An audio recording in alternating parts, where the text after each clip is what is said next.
Salut à vous mes amis, je suis contente d'être avec vous pour cette nouvelle vidéo. Comme vous l'avez constaté, depuis quelque temps, nous avons commencé à partager avec nos abonnés sur cette chaîne des vidéos en créole sur des conversations que nous avons eues avec quelques personnes, quelques étudiants de la Bible sur des thèmes assez importants. Nous avons pu discuter sur les thèmes comme l'Église, comme le développement personnel, ainsi que l'adoration. Nous avons aussi récemment partagé une vidéo sur la prière. Mais mes amis, ce sujet sur l'adoration m'a vraiment préoccupé l'esprit, puisque il y a certaines choses qu'il fallait déconstruire pour réapprendre à nouveau ce que la Bible dit.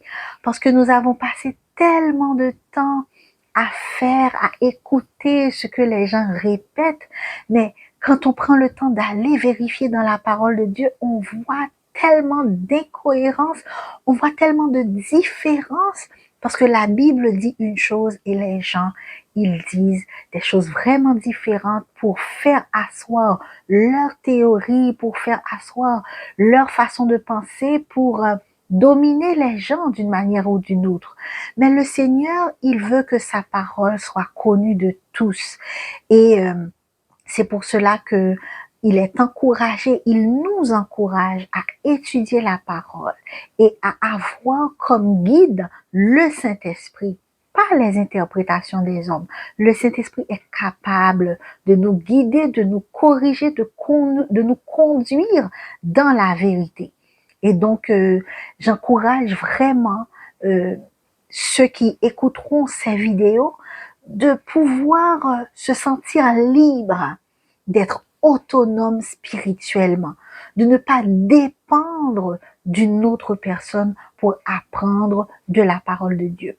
Parce que la Bible, elle est accessible, elle est disponible à tous.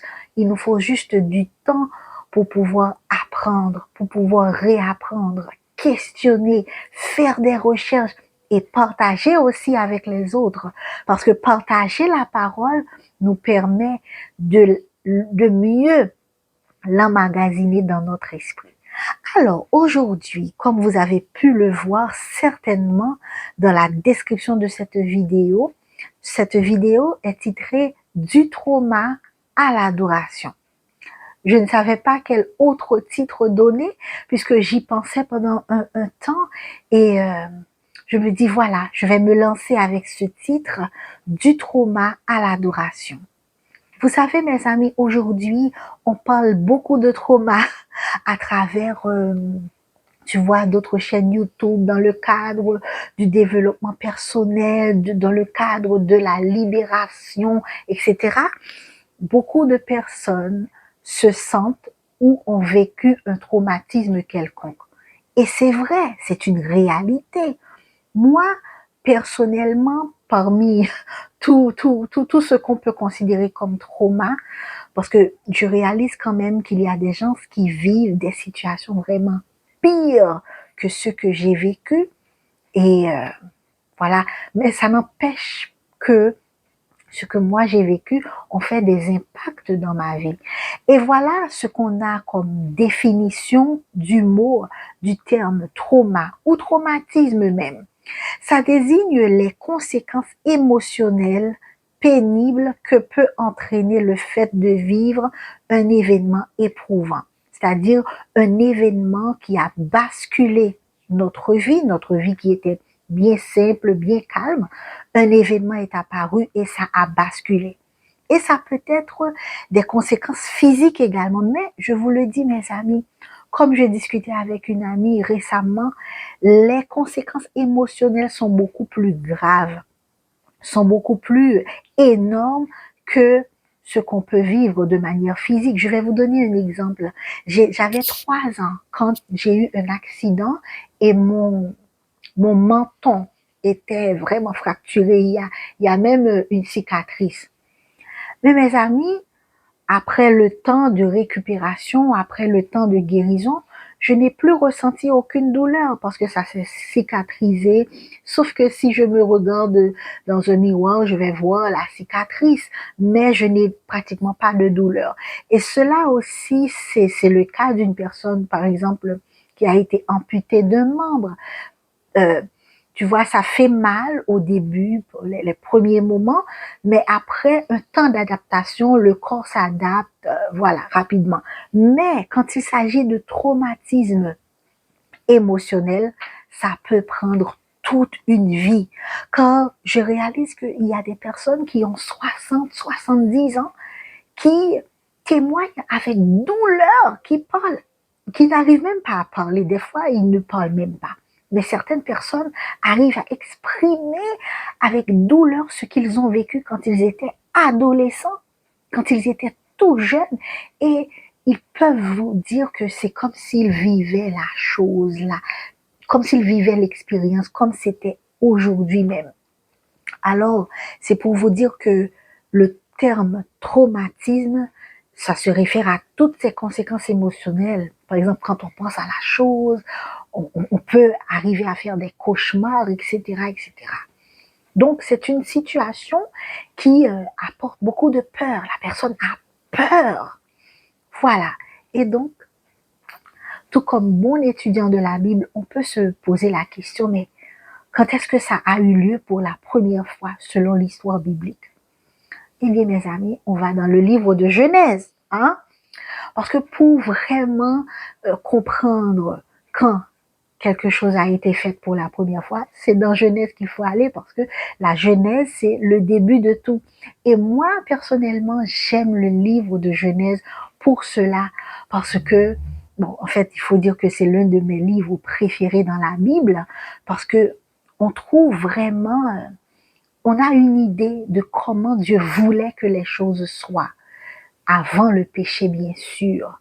Et mes amis, la première personne à pouvoir expérimenter ce qu'on appelle le trauma, c'est bien Adam. Adam, quand il était devenu un homme, la première personne que Adam a vue de sa vie avec ses yeux, c'est Dieu. Parce que Dieu lui a soufflé le souffle de vie dans ses narines. Donc, depuis ce jour-là, Adam était toujours dans la présence de Dieu. Il se sentait bien. Toutefois, Adam avait senti le besoin de partager tout ce qu'il euh, recevait de Dieu. Et c'est dans ce cadre-là que Dieu lui a donné Ève. Parce que justement, j'étais en train de réfléchir. Est-ce que c'est parce que Adam manquait quelque chose qu'il a eu besoin d'Ève? Mais non, Adam ne manquait de rien. Mais Adam avait besoin de semblables, de quelqu'un avec qui partager tout ce qu'il reçoit de Dieu. Et c'est pour cela que, mes amis, le mariage, c'est ça en fait. Dans le mariage, l'être humain est en train de, comment je peux dire ça, expérimenter le fait d'aimer. Le fait d'aimer et le fait d'être aimé. Et l'amour ne peut pas exister avec une seule personne. L'amour existe avec au moins deux personnes. Et les enfants qui vont venir, c'est des fruits de cet amour. Je ferme cette parenthèse. Donc pour vous dire que tout allait si bien dans le jardin d'Éden. Ils étaient contents, ils mangeaient à leur faim, ils respiraient l'air pur. Il n'y avait rien pour empêcher ce bien-être qu'ils vivaient, ce bien-être qu'ils partageaient. Et voilà, quelque chose est venu, un événement éprouvant est venu pour tout basculer. C'est le péché. Nous n'allons pas rentrer dans les détails, mais nous pouvons justement nous référer à la Bible pour comprendre que tout a changé du tout au tout. Adam eut peur pour la première fois. Adam a ressenti de la honte pour la première fois. Adam et Ève ont réalisé qu'ils étaient tous nus pour la première fois. Oh mes amis, Adam et Ève ont choisi de se cacher pour la première fois. Se cacher de qui? De la présence de Dieu. Pour la première fois, mes amis. Ah, ça a dû être quelque chose d'éprouvant pour eux. Et c'est ça, le premier trauma. Le premier traumatisme que l'être humain va vivre, c'est après le péché. Alors, mes amis, plus jamais les choses n'allaient être comme auparavant. Ève qui était là pour être protégée d'Adam, tu vois, sa femme, Adam était même prêt à dénoncer Ève, donner toute la responsabilité du péché à Ève. Il ne voulait plus le protéger parce qu'il avait peur. Voilà ce que la peur fait.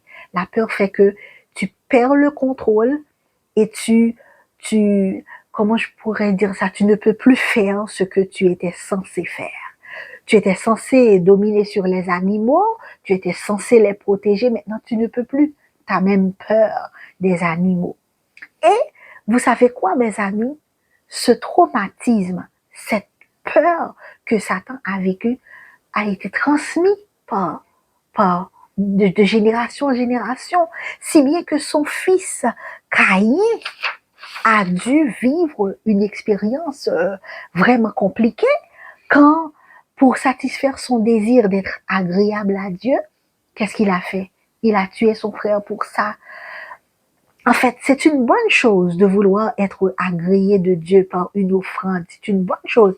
Mais écoute, il voulait que ce soit lui, il voulait faire ce qu'il voulait et il voulait faire ce qu'il pensait être bien sans obéir à Dieu. Et voilà, pour combler, je ne sais pas, pour satisfaire son désir d'être, je ne sais pas, le fait qu'il a été rejeté, il a tué son frère. Voilà ce que le péché a provoqué dans la vie de quelqu'un qui n'est plus en présence de Dieu. Une autre chose encore, c'est que à partir de ce péché-là, il est devenu errant et vagabond sur la terre. Il ne peut plus être dans la présence de Dieu. Et il a pris la décision de construire une ville. Moi, je suis sûre que toute cette démarche-là, c'est pour satisfaire ce vide, c'est pour se protéger. D'ailleurs, il a demandé à Dieu de faire quelque chose pour qu'il ne soit pas victime de vengeance. Et c'est pour cela que Dieu a mis une marque sur son front pour qu'on ne puisse le venger. Parce que il a eu peur. La peur que Adam a expérimentée a été transmise à ses descendants. Les antédiluviens, dans Genèse 6, verset 5, toutes les pensées de leur cœur se tournaient vers le mal. Ces hommes-là, ils avaient ce problème, ce vide à l'intérieur, que c'est faire le mal. Ils pensaient au mal pour combler ce vide dans leur cœur. Mais Noé trouva grâce aux yeux de l'Éternel et on connaît l'histoire, 8 personnes étaient sauvées, Noé et sa famille. Mais malgré tout, cette alliance que Dieu avait eue avec Noé, lui disant qu'il n'allait plus détruire la terre, mais ça n'empêche pas que Noé a senti à un moment donné qu'il avait un vide dans son cœur et que, voilà, il a bu de l'alcool, il s'enivra. Voilà, l'homme est toujours dans cette quête de combler ce vide. Même s'il sait que Dieu est là, mais le péché l'empêche de se concentrer sur Dieu seulement. Après Noé, on a vu les descendants des fils de Noé.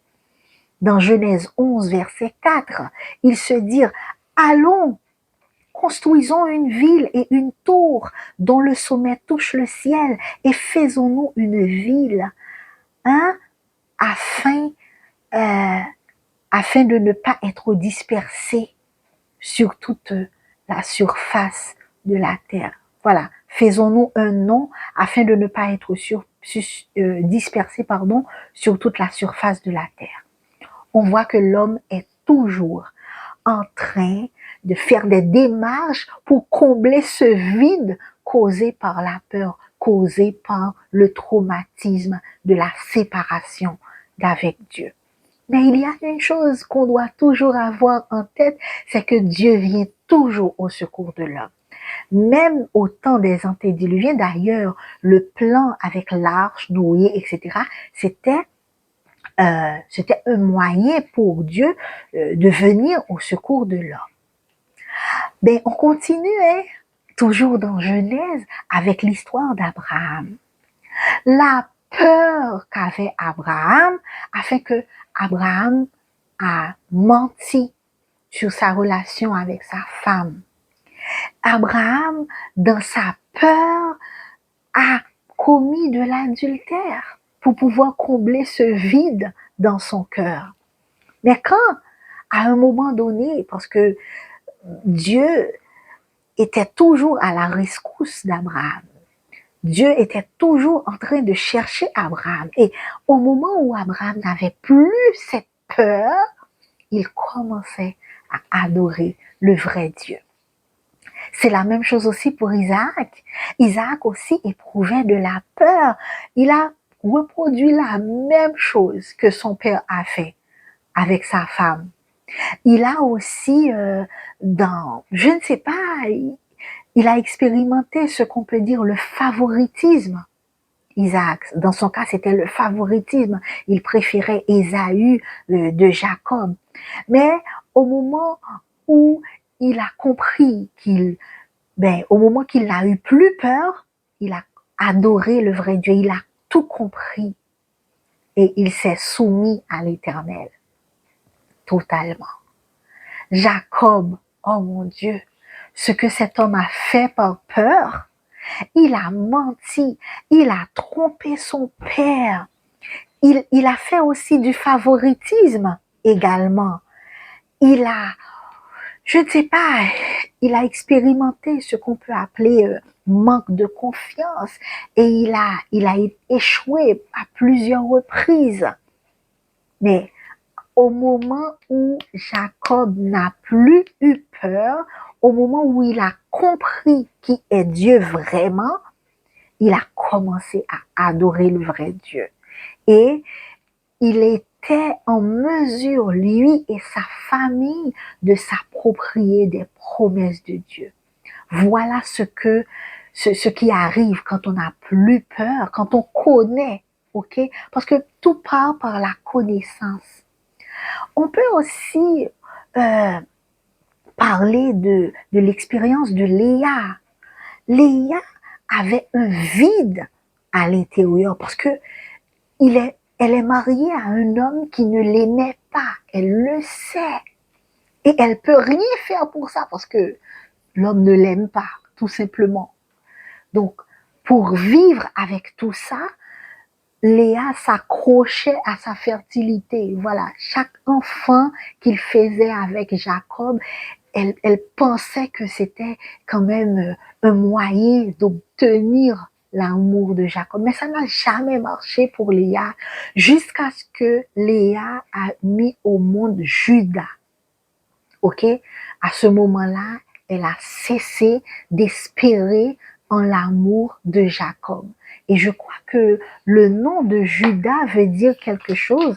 Laissez-moi prendre un petit temps pour trouver ce que Judas signifie parce que ce qu'il y a, c'est que quand il a mis Judas au monde, il a compris. Et c'était le dernier fils que Léa allait avoir. Non, est-ce que c'est Judas? Mais oui, le dernier fils qu'il allait avoir avec Jacob parce que après, ce serait sa servante qui allait donner des enfants à Jacob. Donc voilà, je vais chercher. Merci de prendre patience avec moi. Voilà. Dans Genèse 29, verset 35, elle tomba encore enceinte et mit au monde un fils. Et elle dit, cette fois, je célébrerai l'Éternel. Cette fois, je louerai l'Éternel dans d'autres versions. C'est pourquoi elle lui donna le nom de Judas, puis elle cessa d'avoir des enfants. Donc, au moment où Léa a eu Judas, c'était son 4e fils, elle a cessé d'avoir des enfants et elle a aussi compris que jamais elle ne serait aimée comme Rachel. Et elle a commencé à mettre son espoir en l'Éternel. Et vous voyez, mes amis, la femme délaissée a mis au monde Judas qui allait devenir le père. À partir de Judas, on a eu Jésus. Jésus qui a été aussi délaissé parmi les hommes. Jésus qui n'a pas été accepté. Donc, mes amis, la Bible est extraordinaire. Léa, la mal aimée, Léa, celle qui n'a pas été aimée de son mari, Dieu l'a relevée en lui donnant un fils qui est devenu le père de celui, un grand-parent de Jésus. Tu vois, Judas est un patriarche de Jésus. Jésus, est né dans la tribu de Judas. Et Jésus a connu ce que sa grand-mère Léa a connu aussi dans sa vie. Mais le Seigneur n'a jamais abandonné ses enfants, même s'ils sont délaissés. Alors, on a quand même mis un petit peu de temps à parler de Léa et Rachel aussi. Rachel a expérimenté ce traumatisme, ce vide dans son cœur, parce que c'est vrai qu'elle était aimée, mais elle était infertile. Elle pouvait pas avoir d'enfant. Et on va voir que elle s'est accrochée à un certain moment à des mandragores, tu vois, pour apaiser sa douleur. Donc, l'homme a hérité de son grand-parent, Adam, cette insécurité, ce traumatisme, ce vide causé par le péché et que seul Dieu peut combler. Je vais aussi extrapoler pour arriver aux pharisiens. Les pharisiens eux-mêmes, ils avaient ce vide dans leur cœur. Certains juifs qui étaient méchants, ils avaient ce vide dans leur cœur. Pourquoi? Parce qu'ils étaient à la recherche du pouvoir. Ils étaient obsédés par le pouvoir. Et malheureusement, pour ce groupe de personnes, ils se sont aveuglés dans leur quête de pouvoir et ont cloué Jésus à la croix. Ils ont cloué la vérité à la croix. Ils n'ont pas pu avoir la chance d'expérimenter la présence de celui qui allait pouvoir combler ce vide dans leur cœur. En résumé, mes amis, Satan nous traîne dans la recherche de combler ce vide par les choses de ce monde. Il nous pousse. C'est ça, dès qu'on l'accepte comme le maître de ce monde, dès qu'on l'a accepté comme le maître de ce monde, il pousse les hommes à chercher un moyen de combler ce vide par les choses de ce monde. Et pour lui, mes amis, s'accrocher aux choses de ce monde, c'est en fait s'accrocher à lui. Parce que peu importe ce que vous adorez, peu importe ce que vous espérez, peu importe ce à quoi vous êtes accroché, pourvu que ce n'est pas Dieu, ça fait son affaire. Alors mes amis, je vais vous parler d'un auteur, c'est Timothy Keller, qui a écrit dans son livre Les idoles du cœur, il explique très bien que l'être humain est toujours à la recherche de combler ce vide. C'est inné en nous. Nous avons reçu cela de Adam, cette recherche de combler ce vide. Parce que la séparation d'avec Dieu, c'est le plus grand trauma qui peut arriver à l'être humain. Et ça, Adam, d'Adam, nous avons ce vide, nous ressentons ce vide.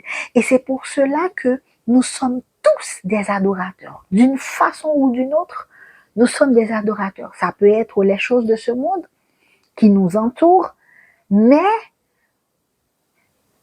l'idéal, c'est que nous avons été créés pour adorer Dieu et rien d'autre. L'adorateur, il met son cœur. Quand l'adorateur est en train d'adorer, quelle que soit la chose, il met son cœur dans la chose. Il met son espérance dans la chose, pensant que cette affaire-là, cette chose-là, cette idéologie, cette personne peut combler le vide de son cœur. Les traumatismes que nous vivons aujourd'hui n'ont rien à voir avec celui que Adam a vécu. Parce que c'est à cause de ce vide. Parce que, imagine, il est le père de tous les humains. Dans sa tête, c'est que tous ses enfants, tous ses petits-enfants, on imagine qu'il est en train de penser à tous ses enfants qui allaient expérimenter ce que lui a expérimenté. Mais Dieu a toujours une solution. Il a la solution au plus grand trauma jamais vécu. Cette peur, cette séparation d'avec Dieu. Et cette solution n'est autre que Jésus. Et c'est pour cela que dès le début, Dieu a dit à Adam et Ève que la semence qui viendra, il y a quelqu'un qui va venir de votre famille pour vous retirer dans cette situation. Et c'est pour cela qu'on doit adorer Dieu, parce que Dieu lui-même est la réponse à ce problème global qu'est le péché. Quels que soient les traumatismes qu'on peut expérimenter dans ce monde, viol, inceste, je sais pas, meurtre, accident, ça n'a rien, ça c'est rien devant le traumatisme qu'a causé le péché dans notre vie. Parce que toutes ces choses-là que nous expérimentons, ce sont des résultats de ce plus grand traumatisme que l'homme a vécu, la séparation d'avec Dieu. Le péché a perverti tout ce que Dieu donne aujourd'hui. Tout ce que Dieu donne.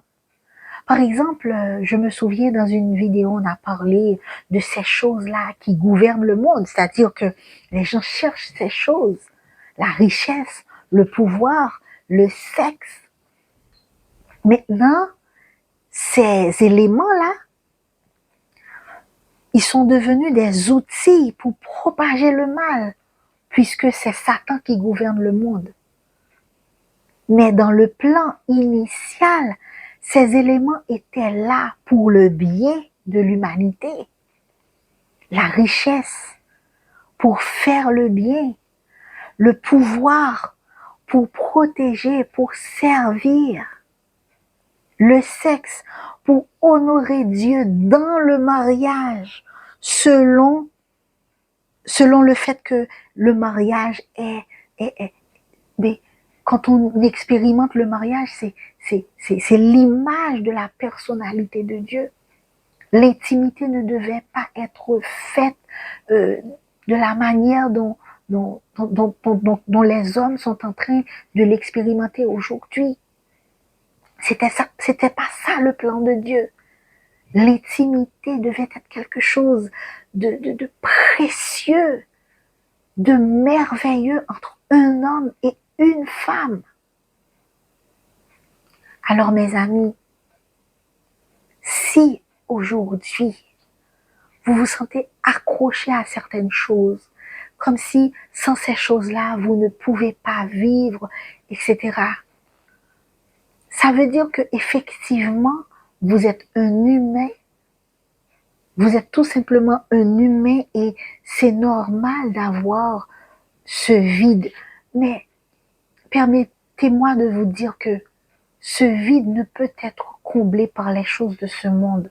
Ce vide ne peut être comblé par ce que ce monde peut nous offrir. Parce que les choses de ce monde sont perverties par le mal, par Satan. Il n'est pas trop tard, mes amis. Il n'est pas trop tard, mon frère, ma sœur, de revenir à Dieu. Parce que de toute manière, c'est ce que Dieu fait. Dieu est toujours à la rencontre de l'homme. Il veut restaurer son image en nous. Il veut que nous soyons des adorateurs, ces enfants qu'il adore en esprit et en vérité. Pas parce que nous voulons tirer quelque chose de lui, mais parce que tout simplement que nous ne sommes rien sans lui. Alors, c'est tout ce que j'avais pour vous aujourd'hui.